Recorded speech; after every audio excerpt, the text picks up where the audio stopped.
Você ouve agora o Evangelho do Dia, com o Padre Reginaldo. Olá, meus amados e queridos irmãos e irmãs. Estamos iniciando mais uma semana com a graça de Deus. Então vamos invocar o Espírito Santo para que venha nos auxiliar nessa nossa reflexão de hoje. Ó vinde Espírito Criador, as nossas almas visitai e enchei os corações com vossos dons celestiais. Vós sois chamado intercessor do Deus excelso, dom sem par, a fonte viva, o fogo, o amor, a unção divina e salutar. Sois doador dos 7 dons e sois poder na mão do Pai. Por ele a nós prometido, por nós seus feitos proclamai. Nossa mente iluminai, os corações enchei de amor. Nossa fraqueza encorajai, com força eterna e protetor. Nosso inimigo repeli, concedei-nos vossa paz. Se pela graça nos guiais, o mal deixamos para trás. Ao Pai e ao Filho Salvador, por vós possamos conhecer, que procedeis do seu amor, fazei-nos sempre firmes crer. Amém. O Evangelho de hoje está em Mateus 17, de 22 a 27. Quando Jesus e os seus discípulos estavam reunidos na Galiléia, ele lhes disse: O Filho do Homem vai ser entregue na mão dos homens. Eles o matarão, mas no 3º dia ele ressuscitará. E os discípulos ficaram muito tristes. Quando chegaram a Cafarnaum, os cobradores de impostos do imposto do templo, aproximaram-se de Pedro e perguntaram: O vosso mestre não paga imposto do templo? Pedro respondeu: Sim, paga. Ao entrar em casa, Jesus adiantou-se e perguntou: Simão, que te parece? Os reis da terra cobram impostos ou taxas de quem? Dos filhos ou dos estranhos? Pedro respondeu: Dos estranhos. Então Jesus disse: Logo os filhos são livres, mas, para não escandalizar essa gente, vai ao mar, lança o anzol e abra a boca do primeiro peixe que tu pescares. Ali tu encontrarás uma moeda, pega então a moeda e vai entregá-la a eles por mim e por ti. Palavra da salvação, glória a vós, Senhor. Meus amados irmãos, hoje ouvimos no Evangelho Jesus que está reunido com seus discípulos e ele fala qual que vai ser o seu caminho, da entrega nas mãos dos homens. E esses mesmos homens matarão, mas no 3º dia ele ressuscitará.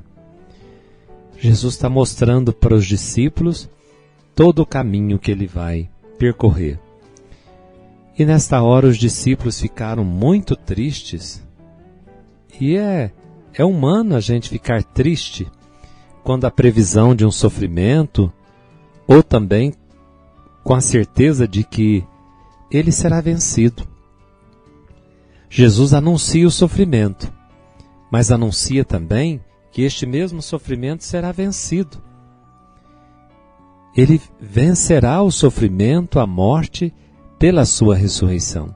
Jesus anuncia a morte, mas em seguida já traz também uma esperança, anuncia a esperança para os discípulos. É com esta convicção que um discípulo ou uma discípula de Jesus deve enfrentar a dor e o sofrimento. Talvez você esteja passando, e sempre estaremos, um ou outro, nunca vai faltar na nossa vida o sofrimento, a angústia, o medo ou algumas situações tais como aquelas que Jesus passou.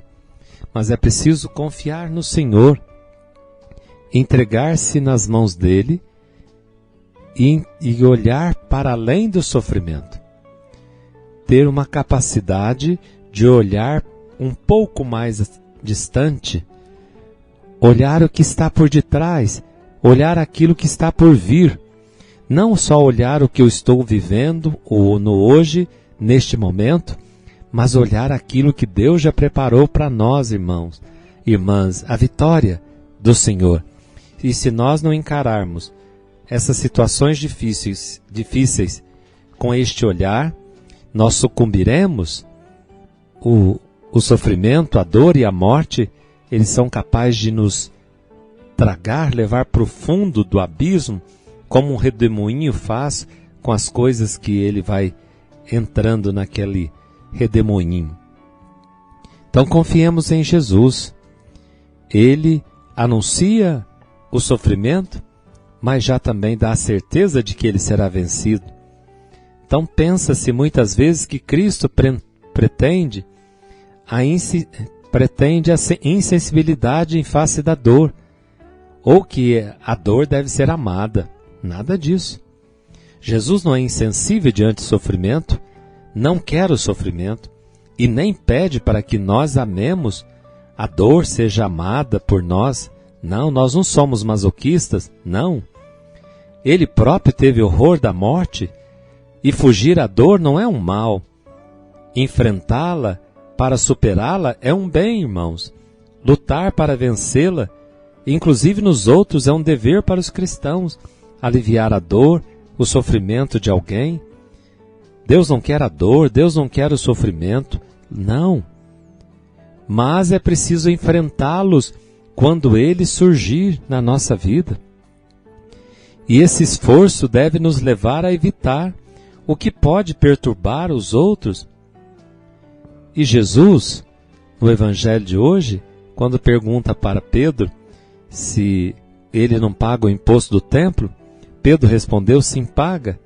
E Jesus, quando Pedro chega em casa, pergunta: os filhos pagam imposto para os pais? Ele diz: não.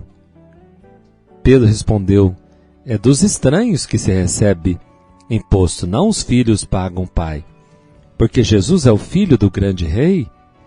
Mas, diz ele, para não escandalizar essa gente, vai ao mar, lança um anzol, abre a boca do primeiro peixe que tu pescares, ali encontrarás uma moeda. Jesus é isento dos tributos do templo, porque ele é filho de Deus? E falo, notar argutamente a Pedro ingênuo. Entretanto, para que sua liberdade não ofenda o senso comum, enquanto o tributo tinha um significado religioso, paga por si e paga também por Pedro.